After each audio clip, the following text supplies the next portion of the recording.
Então, vamos falar de nostalgia nesse canal de vídeos? Porque eu sei que a minha audiência é um pouco mais madura e que nós estamos olhando para o passado com aquele ar de saudades, com aquele sentimento de nossa, no meu tempo aquilo era bom. Ou melhor, no meu tempo tudo era melhor.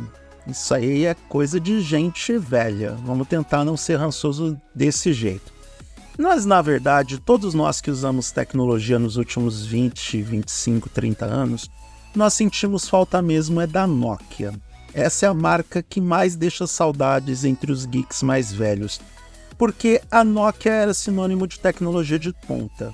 A Nokia usava nos designs dos celulares, entregava telefones robustos com enorme autonomia de bateria, entregava o que a gente queria para a época, porque não era a era dos smartphones, os celulares básicos eram os mais populares, então 10 dias de autonomia de bateria, lanterna, jogo da cobrinha, calculadora, editor de toques, tudo isso a Nokia entregava. E a gente tem as nossas melhores memórias dessa Nokia. Nem tanto da Nokia dos anos 2000, que começou a flertar com os smartphones, se bem que eu tive a oportunidade de utilizar alguns deles, como o Nokia N8, o Nokia N95. Aliás, N95, um dos melhores celulares da história, câmera excelente, um sistema fluido, funcionalidades bacanas. Então, foi essa Nokia que a Microsoft mandou de arrasta para cima, mandando um cavalo de Troia, que o Stephen Elop, que foi para a Nokia e era um ex-Microsoft, acabou com a empresa de dentro para fora, e a gigante Redmond acabou ficando com as patentes da gigante finlandesa de telefonia. Anos depois, o pessoal da HMD Global, que eram ex-funcionários da Nokia, decidiram adquirir os direitos, ou o direito de exploração da marca Nokia, e começou a relançar os telefones da marca, com o mesmo conceito, ou pelo menos com uma proposta similar. Smartphones robustos, com propostas simples, atualizações rápidas, e esse é um grande mérito da HMD em entregar os updates de Android para os smartphones da Nokia no menor tempo possível. Então estava tudo certo. A galera até que estava curtindo a proposta, a gente estava de olho nessa iniciativa. Os telefones eles eram mais simples, mas eles eram com aquele DNA mais robusto da finlandesa, até que a HMD desistiu da marca Nokia. Deixou a marca lendária para os rebrandings ou revivals dos seus celulares mais básicos e está lançando versão nova do Nokia 3310, do Nokia 105, do Nokia 1100 e decidiu, em cima da popularidade que ela construiu ao relançar a Nokia no mercado com smartphones, deixar os seus smartphones, que agora são parte de uma nova fase da empresa, para a marca própria HMD. E algumas pessoas não gostaram muito desse movimento. Tanto que existe uma desconfiança em relação à HMD, que é mais do que justificada. Mas tem gente que não entende por que está todo mundo desconfiado desses telefones, porque, afinal de contas, quem que é a HMD na fila do pão? A maioria das pessoas não sabe o que é essa marca, não sabe de onde veio, e a gente não pode julgar as pessoas por isso. Não dá para culpar.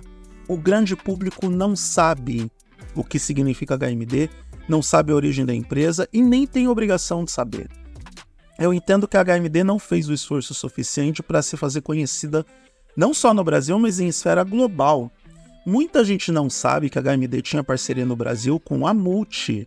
Sim, a nossa amiga Multilaser, tão elogiada por mim nesse canal de vídeos, que se divorciou da HMD quando ela decidiu não mais apostar na marca Nokia para os smartphones, e agora a Multi está casada com a Oppo e traz os telefones dessa marca para cá.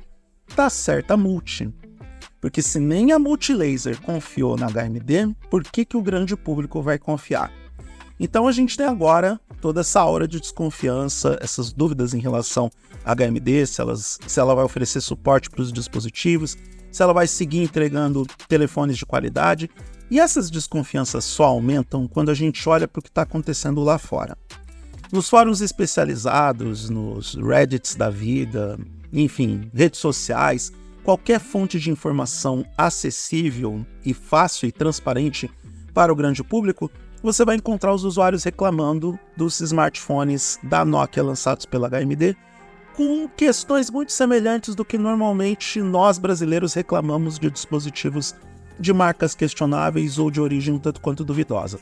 Por exemplo, autonomia de bateria que é menor do que o aceitável, qualidade dos telefones, menor quantidade de RAM e armazenamento, se bem que isso é relativo porque boa parte dos usuários não sabe que a informação de memória ela é jogada para cima, é sempre arredondada para cima esse número.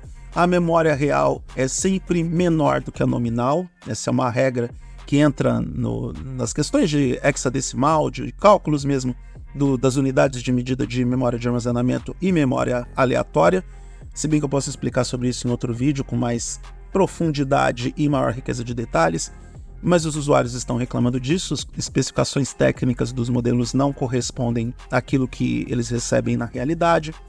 A qualidade dos produtos, o desempenho dos produtos mais débeis, principalmente nos modelos de entrada, o Nokia C22 e Nokia C32, algo que eu também entendo que é absolutamente normal, porque a gente não pode esperar o melhor desempenho do mundo nos modelos mais básicos, eles existem justamente para as funcionalidades mais triviais, para aquela coisa mais casual, aplicativos de mensagens instantâneas, leitura de e-mails, navegação de internet, quem sabe o celular do Pix, para aquelas pessoas mais preocupadas com seus dados bancários.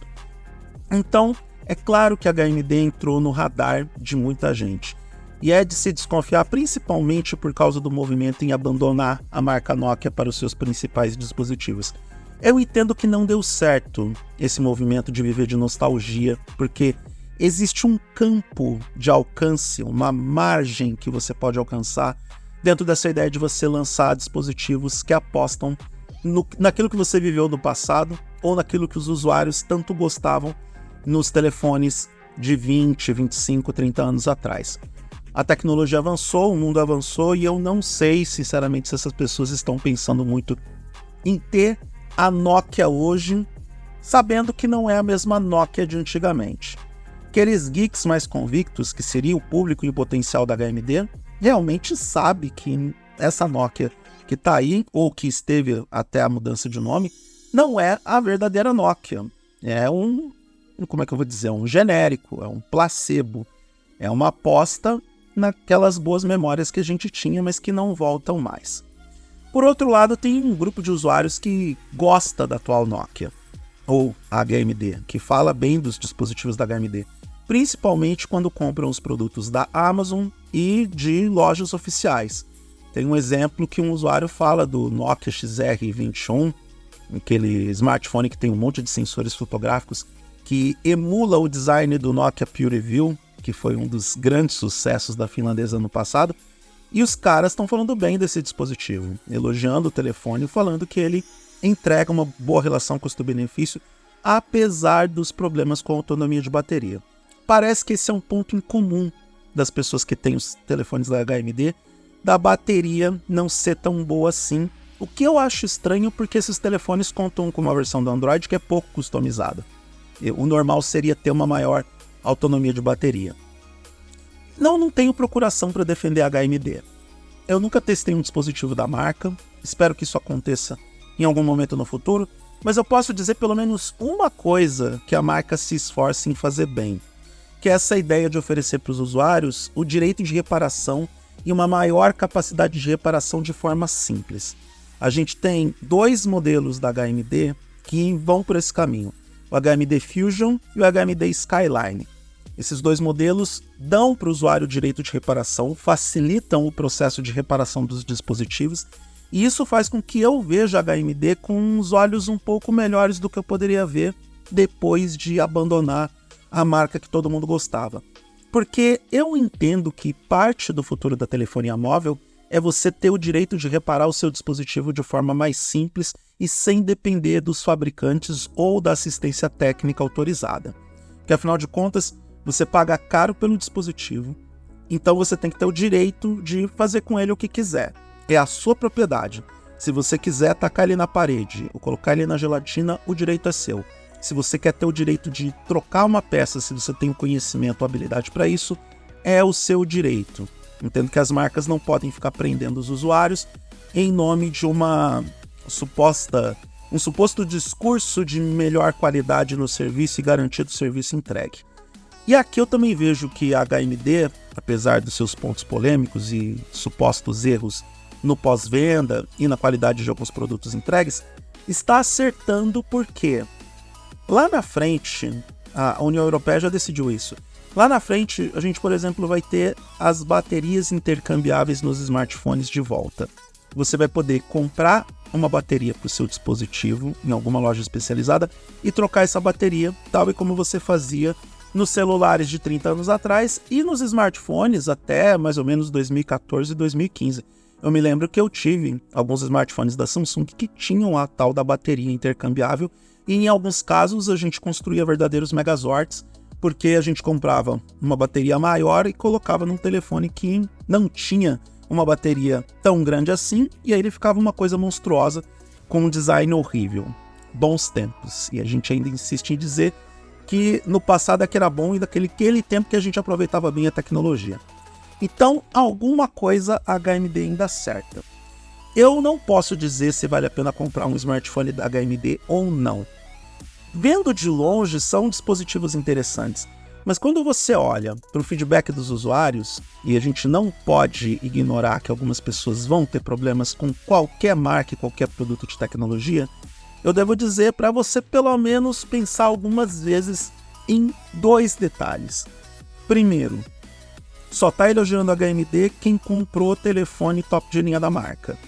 Segundo, se você vai comprar um telefone da HMD hoje, você dificilmente vai ter suporte técnico especializado, porque a Multi vai reparar os telefones da HMD durante algum tempo, mas a tendência é que isso não aconteça uma vez que houve o divórcio da Multilaser com a HMD Global. Então, pensa algumas vezes, é uma aposta de risco de qualquer forma. Da mesma forma que você faria essa aposta de risco se você comprasse, por exemplo, um smartphone da Xiaomi há 10 anos atrás. Ela não tinha suporte técnico oficial no Brasil, agora a gente tem a DL Eletrônicos trabalhando nisso. Então, você comprava um telefone importado, sem o suporte de assistência, sem garantia de que a atualização vai funcionar, e se desse algum problema, você não tinha para quem reclamar. Então, eu acho que a HMD entra nesse pacote da desconfiança, ou da incerteza, para usar uma palavra mais suave, para tentar deixar um pouco mais empático esse conteúdo. E é isso, essas são as minhas opiniões sobre a HMD e por que tá todo mundo desconfiado da marca. Para os mais leigos é de se desconfiar sim, e até mesmo para os mais experientes e veteranos, porque abandonar uma marca forte como é a Nokia é algo que levanta dúvida em todo mundo. Em teoria, a Nokia poderia fazer com que a HMD alcançasse uma visibilidade maior. Isso não aconteceu, seja porque os usuários não estão tão nostálgicos, seja porque a HMD não se esforçou bastante para fazer essa nova Nokia vingar. E o resultado é esse. Um monte de pontos de interrogação dos usuários, algumas pessoas reclamando e outras elogiando porque pagaram mais caro para ter um produto de melhor qualidade. Não é muito diferente do que eu já vi com outras marcas de smartphones e outros produtos de tecnologia. A HMD só está no olho do furacão porque levantou suspeitas por ter abandonado a senhora Nokia que a gente tanto amava.